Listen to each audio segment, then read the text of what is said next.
সেখানে সাংবাদিক। সাংবাদিকদের রুদ্ধ করতে চাই, কণ্ঠস্বর রুদ্ধ করতে চাই, আমরা এই কখনো করতে দেব না। ভাই বোনেরা, আসসালামু আলাইকুম। আমরা আজকে দাঁড়িয়েছি সাংবাদিকদের অধিকার আদায় এবং সাংবাদিকদের বিভিন্ন রকম হয়রানিমূলক মিথ্যা মামলা আমরা কিন্তু বিগত দিনেও দেখেছি, এখনো কিন্তু চলমান রয়েছে। সেই ধারাবাহিকতায় জাতীয় দৈনিক অগ্রযাত্রা পত্রিকা ঢাকা থেকে প্রকাশিত মিথ্যা হয়রানিমূলক মামলা দিয়ে আমরা এর তীব্র নিন্দা প্রতিবাদ জানাচ্ছি। এবং আপনারা জানেন, বিগত বেশ কয়েকদিন আগে প্রতিমন্ত্রী শাহে আলম তার বিরুদ্ধে বিভিন্ন অনিয়ম দুর্নীতির মামলা, অনিয়ম দুর্নীতির তথ্য তুলে ধরায় অগ্রযাত্রা পত্রিকার সম্পাদক, বার্তা সম্পাদক সহ 4 জন সাংবাদিককে মিথ্যা হয়রানি দিয়ে মামলা দায়ের করেছেন।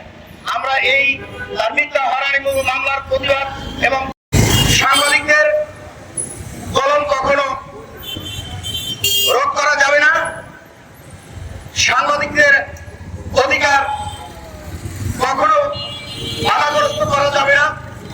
এটা আমরা বিগত দিনেও আমরা বরদাস্ত করি, এখনো করবো না, আগামীতেও করবো না। কারণ আমরা সাংবাদিকরা সবসময় মাঠে ঘাটে আমরা কিন্তু তথ্য তুলে ধরার জন্য কাজ করি।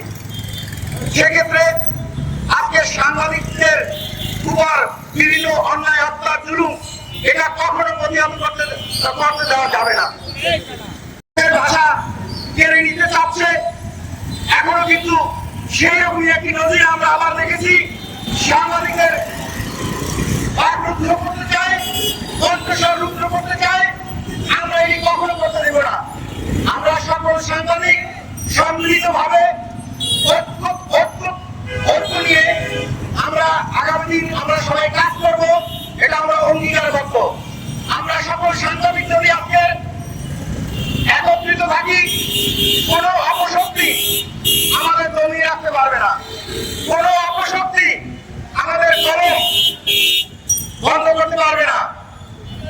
আমরা সম্পাদক সহ 4 জন সাংবাদিকের বিরুদ্ধে যে মিথ্যা হয়রানিমূলক মামলা, এর তীব্র নিন্দা জানাচ্ছি। আমরা শুধু আজকের বরিশালে নয়, সমগ্র বাংলাদেশের প্রতিটি জেলা উপজেলায় একযোগে আমাদের এই মানববন্ধন কর্মসূচির আয়োজন করা হচ্ছে। অনতিবিলম্বে আমাদের এই 4 জন সাংবাদিকের মিথ্যা মামলা তুলে নিতে হবে এবং কোন সাংবাদিকের মিথ্যা হয়রানিমূলক মামলা দিয়ে কিছু করা যাবে না, এটা আমরা চাই।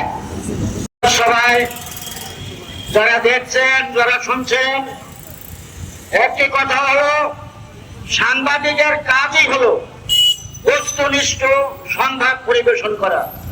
যেখানেই অনিয়ম সেখানেই সাংবাদিক, এটাই হলো সাংবাদিকের কাজ।